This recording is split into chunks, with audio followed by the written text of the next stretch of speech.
Let's see this question. You have two container. You have two container, equal volume.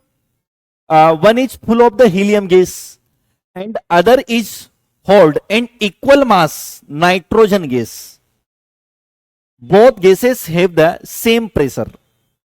How does the temperature of the helium compare of nitrogen? Nitrogen से हमको comparison करना है. ठीक है, करते हैं. Temperature का कंपेरिजन करना है. तो एक का दे रखा है P1, प्रेशर दे रखा है, प्रेशर और वॉल्यूम दोनों कांस्टेंट है. दोनों टर्म यहां पर आ रही है कांस्टेंट. Pressure volume constant. ठीक है, तो क्या करें, कौन सा कंसेप्ट लगाएं? यहां पर भी यहां पर जो लगने वाला है ना, वो लगने वाला है ideal gas equation. Ideal gas equation लगने वाला है. ओके, इसका कंसेप्ट लगेगा. क्या होता है ideal gas? PV is equal to NRT. Yes, कैसे लगेगा चेक करते हैं.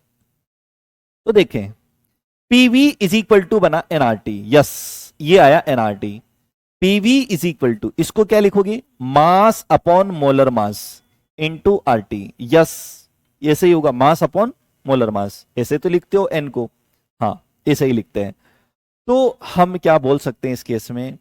तो हम ऐसा भी लिख सकते हैं. अगर ना लिखना चाहो इसको भी ऐसे ही रहने देते हैं. एन ही रहने देते हैं. एन हो गया. ओके, आर को इधर लेके आ जाते हैं. तो आर को हम लेके आ जाते हैं इधर.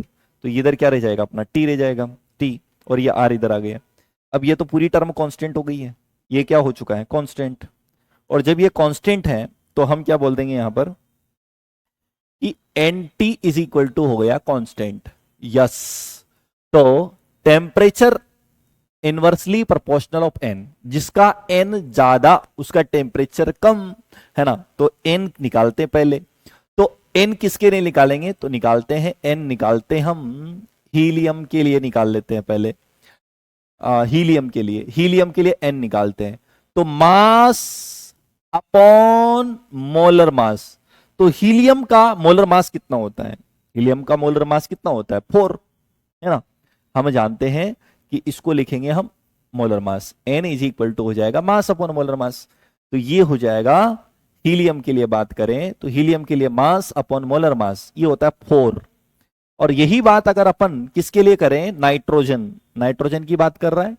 तो नाइट्रोजन की बात कर रहा है तो N2 की अगर बात कर रहा है तो इसके लिए भी बोल देंगे मास अपॉन मोलर मास. नाइट्रोजन का रहता है 28, ठीक है, मोलर मास ग्राम. ये भी हो जाएगा 4 ग्राम, ये हो जाएगा 28 ग्राम. अगर आप देखेंगे ना तो आपको ये नजर आ रहा होगा कि नंबर ऑफ मोल्स, है ना, ऑफ हीलियम जो हो रहा होगा वो ज्यादा हो रहा होगा एज कंपेयर टू नाइट्रोजन से. हो रहा है कि नहीं हो रहा है? पता ही चल रहा है. इसकी वैल्यू ज्यादा है. क्यों? मास तो सेम है ना, है ना.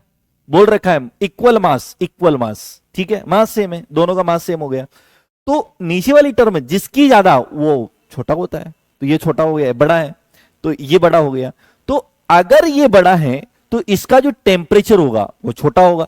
तो हीलियम का टेम्परेचर जो है वो कम होगा एज कंपेयर टू नाइट्रोजन से. तो अपना आंसर हो जाएगा अपना ये वाला ऑप्शन हो जाएगा, T of helium less than of nitrogen. तो ऑप्शन आपका नजर आ रहा है सी ऑप्शन, है ना. सी ऑप्शन हो जाएगा. क्लियर?